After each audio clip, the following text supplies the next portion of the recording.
1 Samuel chapter 15. Samuel also said to Saul, "The Lord sent me to anoint you king over his people, over Israel. Now therefore heed the voice of the words of the Lord. Thus says the Lord of hosts, I will punish Amalek for what he did to Israel, how he ambushed him on the way when he came up from Egypt. Now go and attack Amalek, and utterly destroy all that they have, and do not spare them, but kill both man and woman, infant and nursing child, ox and sheep, camel and donkey." So Saul gathered the people together and numbered them in Telaim, 200,000 foot soldiers, and 10,000 men of Judah. And Saul came to a city of Amalek, and lay in wait in the valley.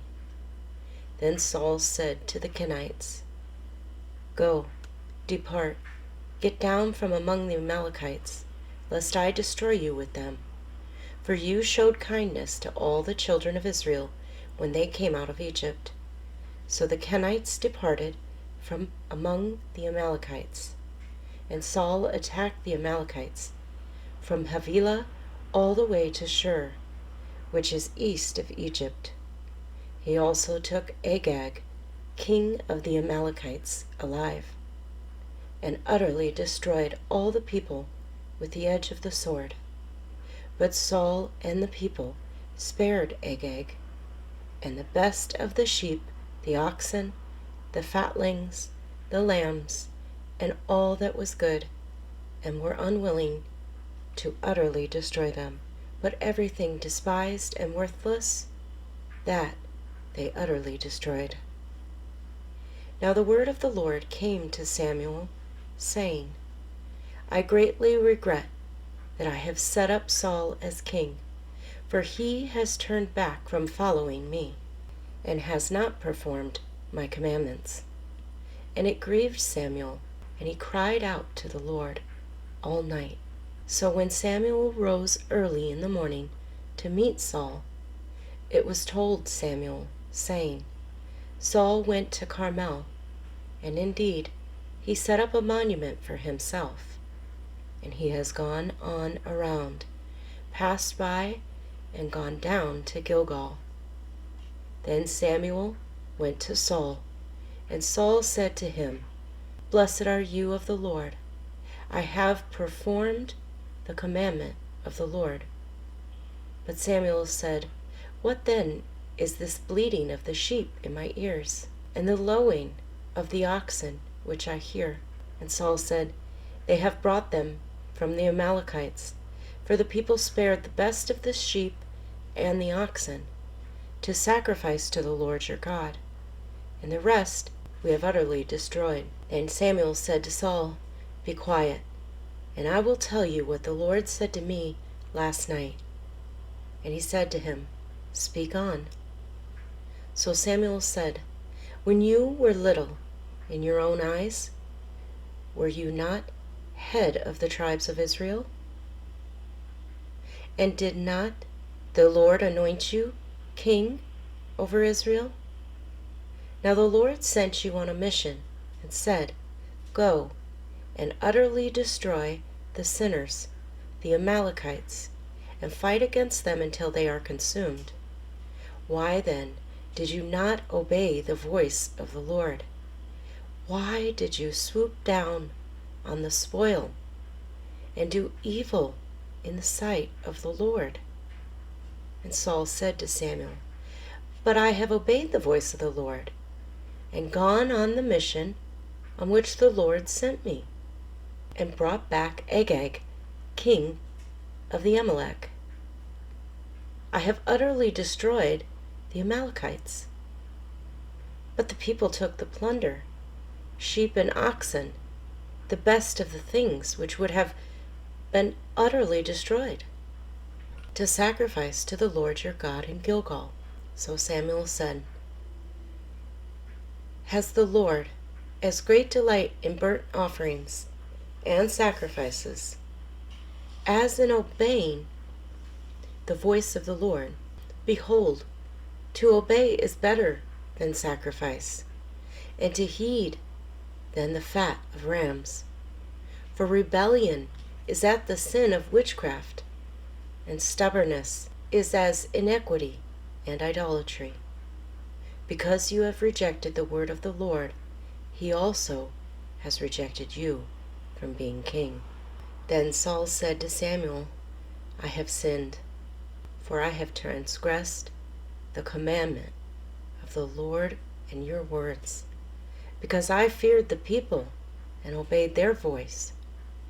Now therefore, please pardon my sin and return with me, that I may worship the Lord. But Samuel said to Saul, I will not return with you, for you have rejected the word of the Lord, and the Lord has rejected you from being king over Israel.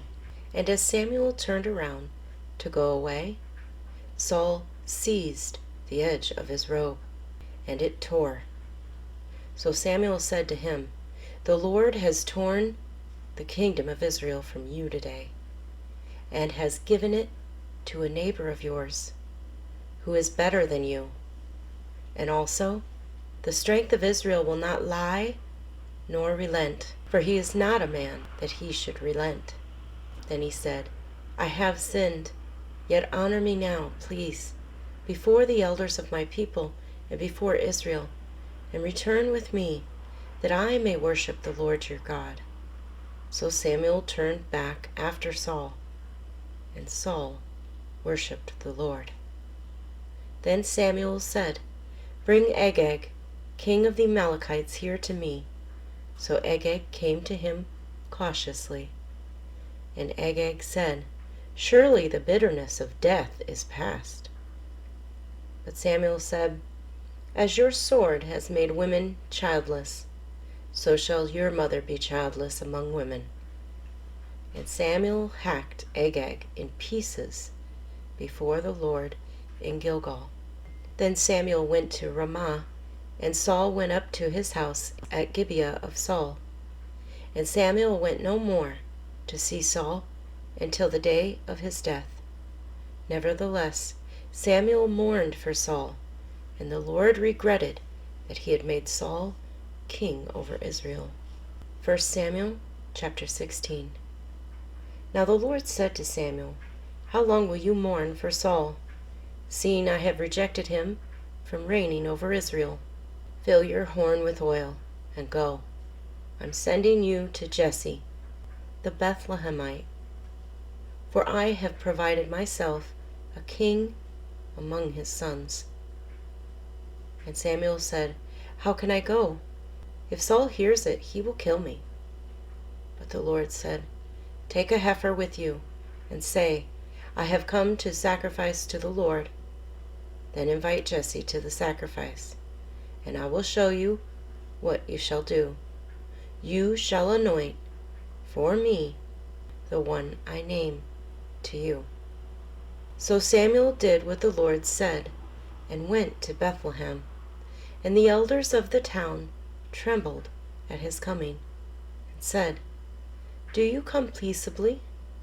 And he said, Peaceably I have come to sacrifice to the Lord. Sanctify yourselves, and come with me to the sacrifice. And then he consecrated Jesse and his sons, and invited them to the sacrifice. So it was, when they came, that he looked at Eliab, and said, Surely the Lord's anointed is before him. But the Lord said to Samuel, Do not look at his appearance, or his physical stature, because I have refused him. For the Lord does not see as a man sees. For man looks at the outward appearance, but the Lord looks at the heart. So Jesse called Abinadab, and made him pass before Samuel.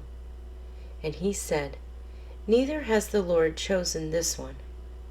Then Jesse made Shammah pass by, and he said, Neither has the Lord chosen this one. Thus Jesse made 7 of his sons passed before Samuel.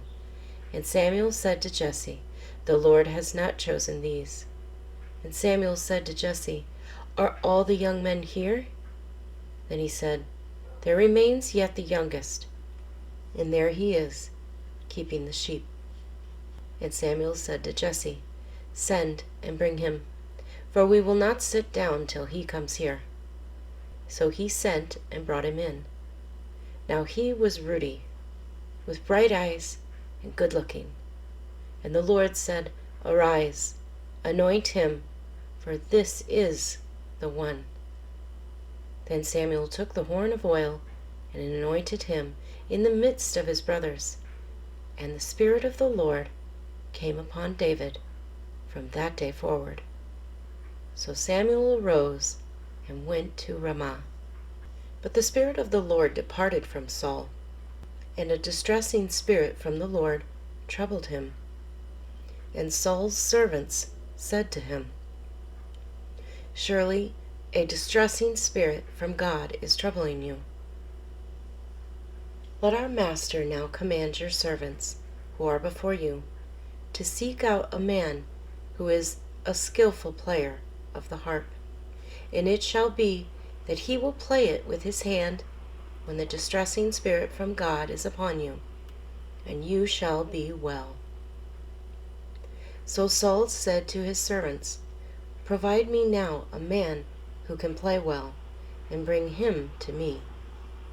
Then one of the servants answered and said, "Look, I have seen a son of Jesse the Bethlehemite, who is skillful in playing, a mighty man of valor, a man of war, prudent in speech, and a handsome person, and the Lord is with him."